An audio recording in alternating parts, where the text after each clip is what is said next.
Devoy Thegan is transferred to Ole Miss. That's the only loss from this Clemson cornerbacks room.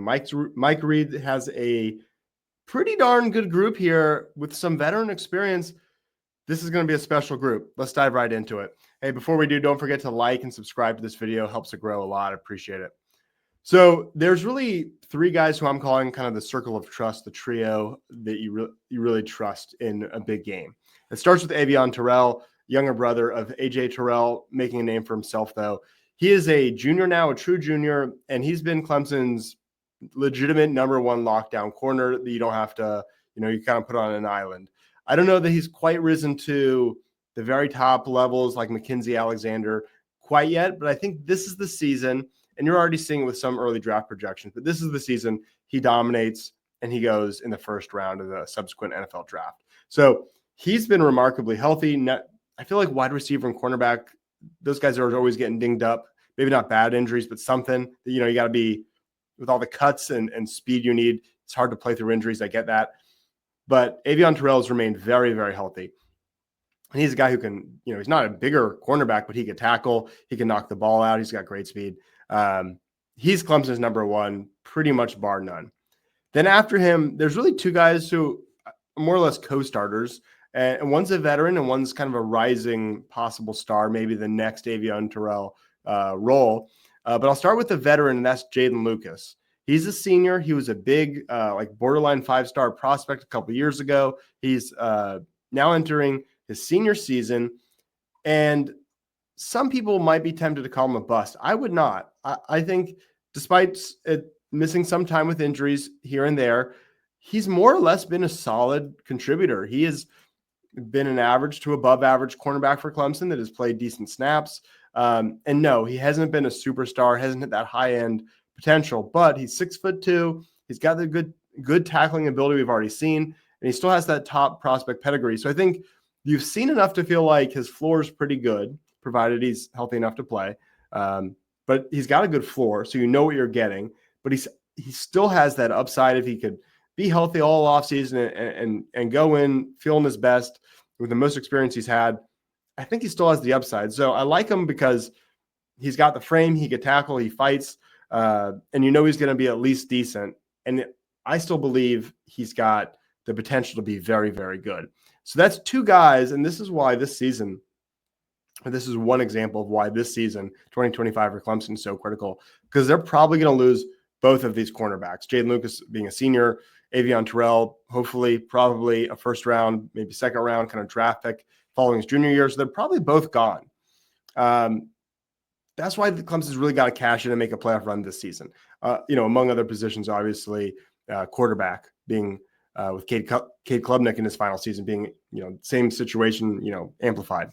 But you got those two veterans, and then behind them is Ashton Hampton. And maybe he's even a starter because he actually had a higher PFF grade than Jaden Lucas last year. I will say I am a believer in sophomore slumps. I think you see a lot of examples of it. Kylon Griffin, although a redshirt freshman, was awesome in 2023. Last year he struggled sometimes, somewhat of struggles. It was okay. Peter Woods was amazing as a freshman. He was good last year, but he was okay at defensive end. Then he got hurt, and they came back as defensive tackle was better, but he wasn't the super elite top 5 draft pick kind of player we saw as a freshman. Tyler Brown, when he was a freshman, led the team in receiving yards last year, banged up, redshirted. Antonio Williams likewise had 700 more yards as a freshman than he did as a sophomore. We talked about Shelton Lewis in a previous video. As a freshman, he was awesome last year. As a nickel, kind of struggled some. So a lot of examples of guys having sophomore slumps. Will that happen to Ashton Hampton? I don't know, but I think that's why those first two guys I mentioned are so critical. But Ashton Hampton was really good last year. He had that amazing one-handed interception against Virginia Tech, and generally was really solid per his great PFF grades. He could be Clemson's number 2 cornerback if, all things being equal, he was the second best cornerback last season. Very well could be again this season. So if those three guys are healthy, that's your trio of kind of co-starters and really good cornerbacks: Ashton Hampton, Jaden Lucas, then of course Avion Terrell. So you got 3 guys you really like. And then if you watched my linebacker preview, I talked about Shelton Lewis and Ronan Hannafin there because Shelton Lewis 2 years ago was a good freshman cornerback. He's 5'11", 185. He's built like a cornerback. Last year, he played a little bit more nickel. He struggled some. I don't know if that was because he was at nickel or what.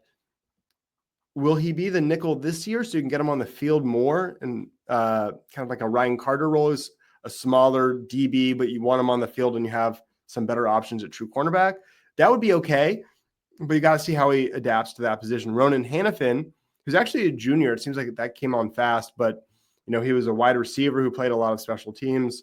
Then he was a DB, just kind of learning his way last year, playing a little nickel, but playing a lot of special teams. Now he's 6'3", 215. Like, he's not a small guy.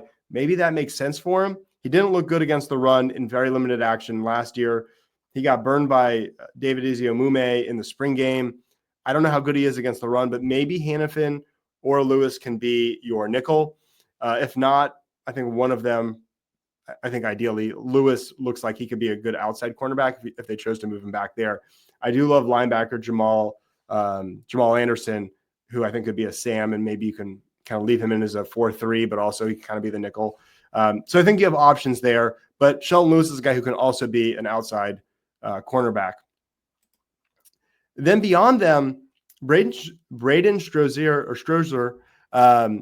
redshirt sophomore. He had a really good spring game, so I'm kind of high on him. He gives you more depth. And so when I started kind of mapping out what I want to talk about in this preview, I was thinking, hey, like, they've got those three and they've got nothing else.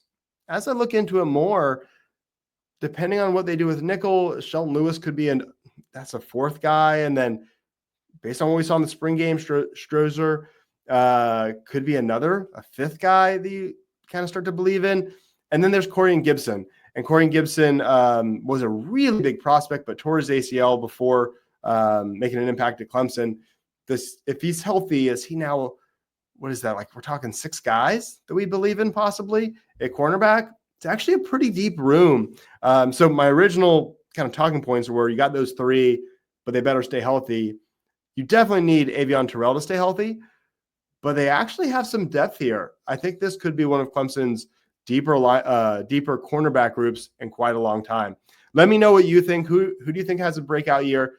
Who are you worried about? And don't forget, please like this video. Please subscribe. It helps to grow a lot. Really appreciate it.